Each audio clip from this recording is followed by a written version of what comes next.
I told you guys to ask me anything on my Instagram about fat loss and fasting, and I'm gonna answer your questions live right now.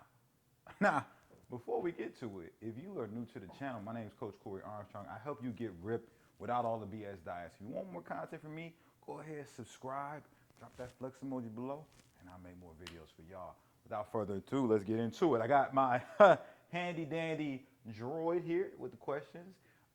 Fuck you, Apple people, right? I love y'all. I'm just playing. We're going to get into it. Just read it. You know what I'm saying? Thank you guys who asked the questions too, by the way. I do appreciate it. If you like this segment, we'll do more of them. First question. Freddie G1201. He asks, while fasting, is it okay to do 3 protein shakes with 1 meal a day? Listen, the thing with the protein shakes and the fasting and the 1 meal a day, like it doesn't necessarily matter if you do 1 protein shake, 2 protein shakes, 12 protein shakes. That part is up to you, right? What does matter is the calories that you take in and what your goal is in association to those calories. So I'm assuming this guy's asking about 1 meal a day and protein shakes because he wants to do what, guys? He wants to lose fat and get ripped, right?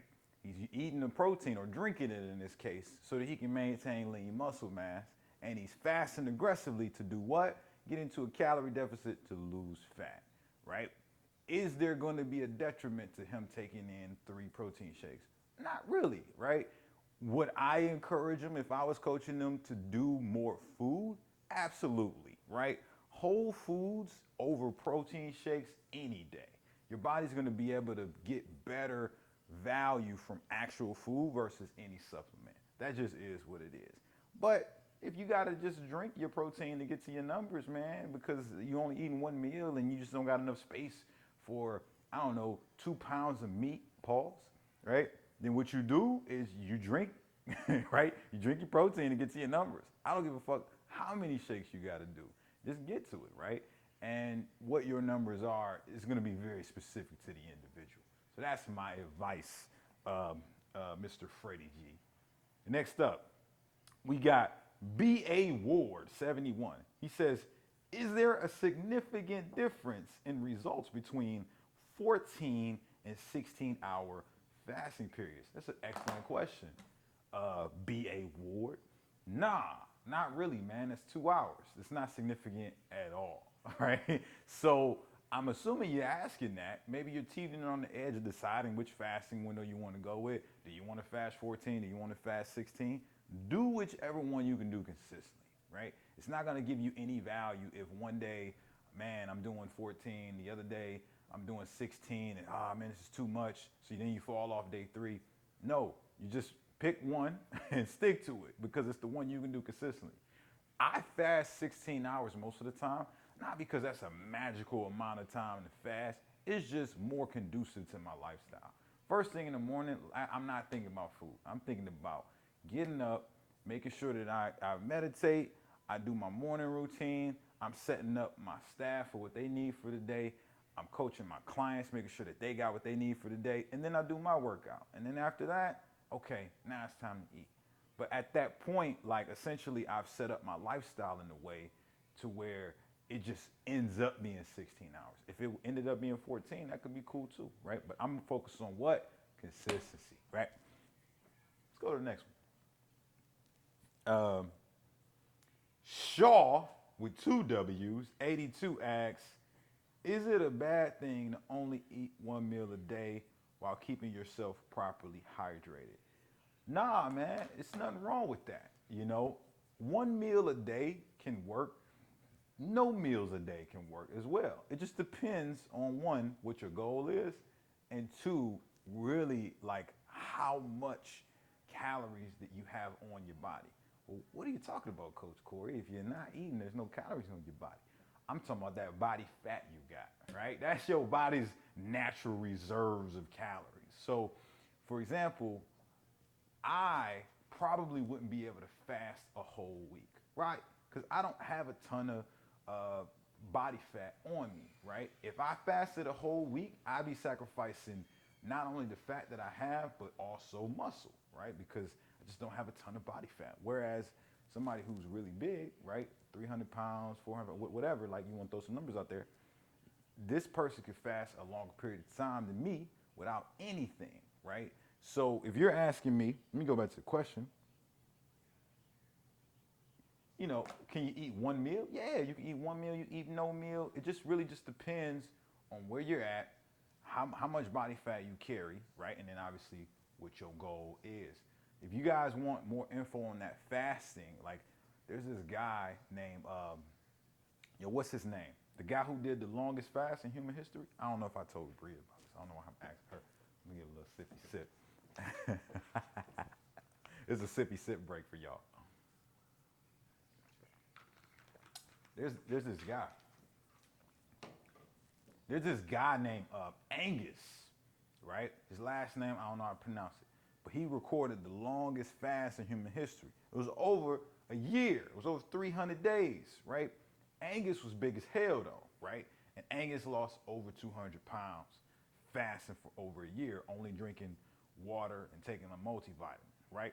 So that should tell you something, right? You can safely like eat one meal or not eat any meals, as long as you're hydrated and you're getting your nutrients, okay? You're getting your vitamins and shit. The next one is from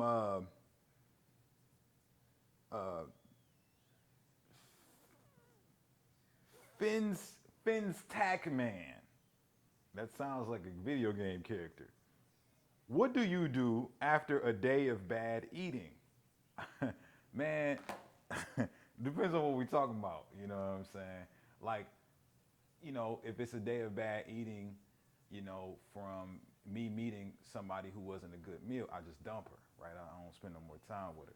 But if it's like I was eating like a wild cheat meal, you know,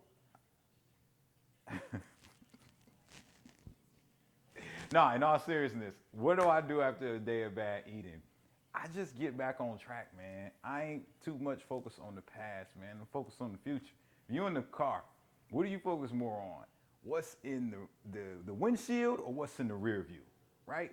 The windshield is bigger than the rear view because you want to put more focus on where you're headed than where you've been, right? If I eat a big ass pizza, right, the next day I ain't doing something crazy to get rid of the pizza. I'm just getting back on track, man. I'm just tracking my macros and hitting my workouts. Some people will do like a 24-hour fast after. That's cool, right? I've done this in the past. But is it necessary? Really, right? No, right? You're not really building a consistent practice that you can stick to by continuing to punish yourself for quote unquote bad eating. You're essentially creating a boom bust cycle. Whereas I'm just saying, man, just get back on track. That's it. What's the best? Oh, I got another one. Miggs MIGZ underscore 1323. He says best way to lose belly fat, man. I got tons of videos on this, right? But essentially, like, there's this misconception that like there's a secret formula just to target body fat. And I think I need to address this specifically. Losing fat from your belly, your face, your arms, your legs, it's all the same. You have to create what's called a calorie deficit. You gotta burn more calories than you consume, man. That's it. And you do that by targeting how many calories you're gonna consume, right? And just burning more, or a combination of both. That's it. That's the only thing you gotta do. And if you got a big ass stomach, all you gotta do is stay in the calorie deficit long enough for your body to lose fat from that abdominal area. So some of us lose fat from our midsection faster than our arms or our chest or our legs. It's all genetic, right? It's gonna be different for you versus for me. But it's important to just, over the long haul, focus on overall body fat percentage coming down. And eventually, you'll lose that belly fat, right? But a lot of guys have this like this impatience to where like all they're focused on is like, I just need to lose my stomach. That's all I need to lose, just my stomach, man. And what you're doing essentially when you're only focusing on losing your stomach is you're setting yourself up for what? Discouragement, right? You're focused on the result that's not gonna be here today, tomorrow, or when you want it. It's only going to come after you've consistently practiced the habits long enough to see that change. And the only way you're going to get good at those habits is if you specifically focus on the habits. Just focus on the nutrition, the training, and being consistent. That's it. Oh, you want me to wrap it up? All right. My camera lady says I'm talking too much. I guess I'll pick one more question. No, I'm saying that you can stretch out the material so you can have more videos. Oh, I got. You said at first you was gonna do 3. Oh, I said I was going to do 3? You said you was gonna do 3 of the questions, yeah. Because I said 5 at first, and then you said 3. Oh, wow. So that was the 5th one right there. Okay. So are we done? Yeah, that's what I was like. So my camera lady says I'm giving too much game. So we're gonna wrap this video up. If you like this segment, you want me to answer more questions, go ahead, comment below yes, and I'll make a part 2 to this, right? That's it. Peace.